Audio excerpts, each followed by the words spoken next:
오늘은 구독자분께서 신청해주신 주제입니다.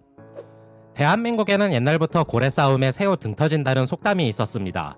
그러나 오늘 다루게 될 영상은 이와 반대로 새우 싸움에 고래 등 터진다는 말이 딱 맞는 우라통 치매는 일화가 하나 있어 소개해드리려고 합니다.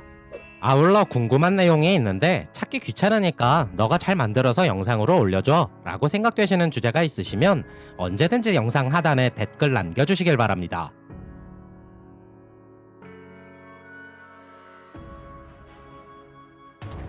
(1712년) 조선은 간도지방을 백두산을 경계로 왼쪽은 서간도, 오른쪽은 북간도라 칭하게 됩니다.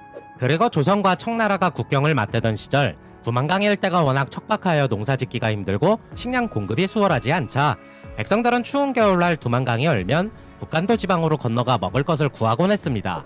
때문에 지속적으로 조선 백성들은 두만강을 건너 북간도에 정착하게 되면서 지금의 중국 지린성 연변에 조선인들이 터를 잡기 시작하였고 이후 조선족 자치구의 시초가 됩니다. 아무튼 청나라 입장에서 만주지방은 자신들이 걸기하여 청제국을 세운 일종의 성지로 신성시하던 곳이었는데 조선 사람들이 자꾸 건너와 정착하게 되니 청나라 입장에서는 이 문제를 바로잡고 싶어 했습니다. 그래서 조선과 국경 문제를 확실하게 정하기 위해 백두산을 기준으로 비석을 세우게 되니 그게 바로 백두산 정계비가 되는 것입니다. 그리고 시간이 흘러 1905년 덕수궁 중명전에서 대한제국은 일본에게 외교권을 넘겨주게 되는 을사늑약을 맺게 됩니다. 그리고 이때 고종 대신 도장을 찍었던 5명의 친일파를 을사오적이라고 부르게 됩니다. 이후 일본은 청나라와의 간도 협약에 따라 백두산 정계비를 일본군이 철거해버리면서 공식적으로 간도 지방의 지배권을 청나라에게 넘겨주게 되고 우리는 간도에 대한 지배권을 완전히 상실하게 됩니다. 하지만 영토가 청나라 것으로 변했어도 간도지방에 많은 조선 사람들이 터를 잡고 몇백 년 동안 살아왔기 때문에 이 간도지방은 대부분의 독립군 근거지가 됩니다. 그래서 1920년 간도지방을 중심으로 두만강을 넘나들며 대활약하고 있던 독립군을 혼내주겠다고 일본군이 병력을 이끌고 두만강을 건너게 되는데 그곳에서 홍범도의 대한 독립군에게 무참하게 털리는 봉오동 전투가 일어나게 됩니다.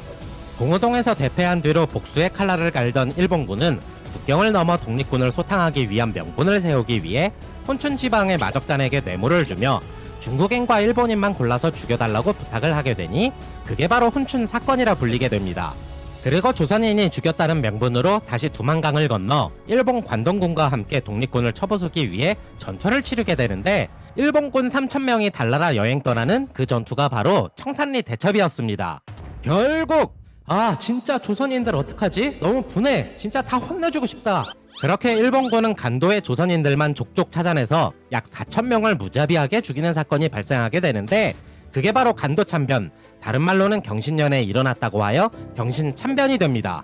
그리고 열이 뻗친 일본군이 독립군 토벌작전을 실시하자 독립군들은 보다 조직적으로 항일투쟁을 위해 군의 규모를 키울 필요성을 느끼게 되면서 중국과 러시아의 접경 지역인 중국 미산시의 독립군 10개 부대 약 3,500명이 모이게 됩니다.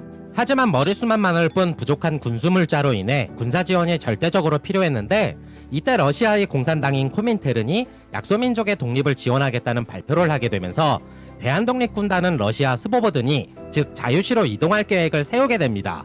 하지만 김좌진 장군은 공산당을 믿을 수 없다며 자유시로 가는 걸 반대했고 독립군은 연해주에 임한 지금의 달레레첸스크로 이동하게 됩니다.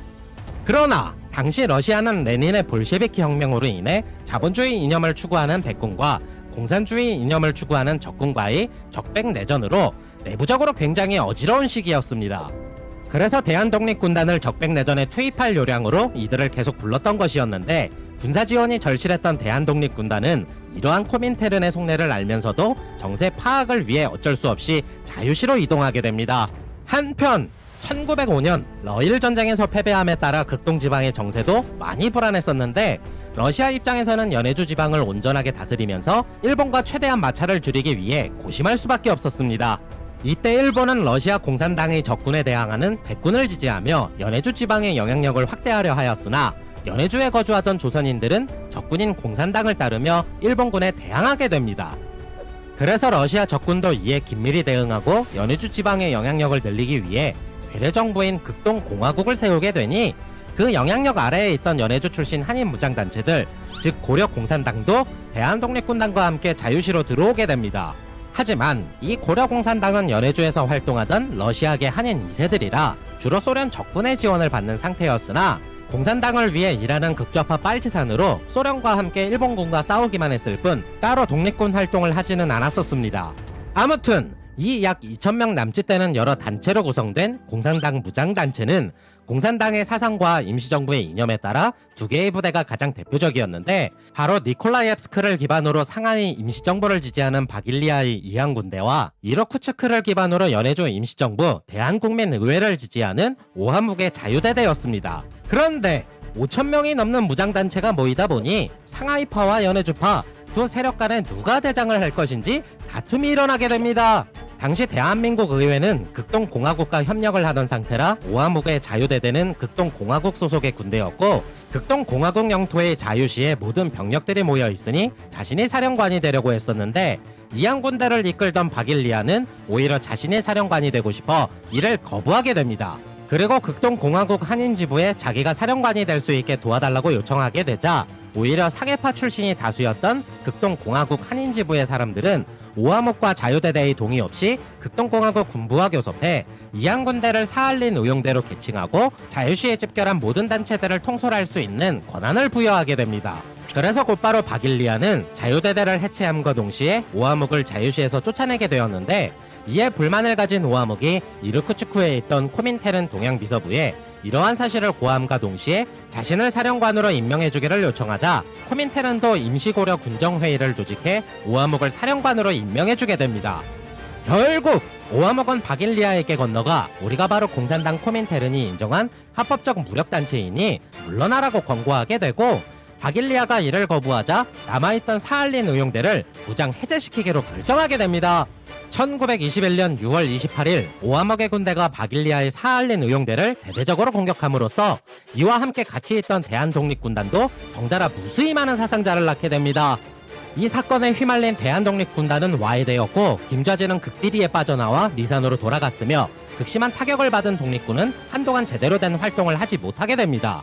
더불어 홍범도 지청천 장군은 지원을 약속한 소련을 끝까지 믿으며 살아남은 나머지 대한독립군단 병력을 수습해 연해주 이르쿠츠크로 건너가 고려 혁명군을 결성하였으나 이후 공산당은 이 둘이 쓸모가 없어지게 되자 토사구팽하게 됩니다. 결국 이 사건은 독립군이 해체되길 원했던 일본의 정치적 움직임과 적백내전에 활용하기 위한 목적으로 약소민족을 지원해주겠다며 독립군을 꼬드겨 소련이 짜응함으로써 단지 소련의 지원 아래 무기를 공급받아 일본에게 대항하려 했던 독립군이 고려 공산당의 내분에 휘말려 큰 타격을 받은 사건이었습니다. 때문에 독립운동가들 사이에서는 반공주의가 확산이 되어 김구, 김좌진 등이 공산당과 협력해 독립운동하자는 김원봉, 여운형 등과의 연대를 거부하게 되는 이유가 되고 이로 인해 반공주의가 자라게 되는 원인이 됩니다. 영상이 재밌었다면 좋아요와 구독 부탁드리겠습니다.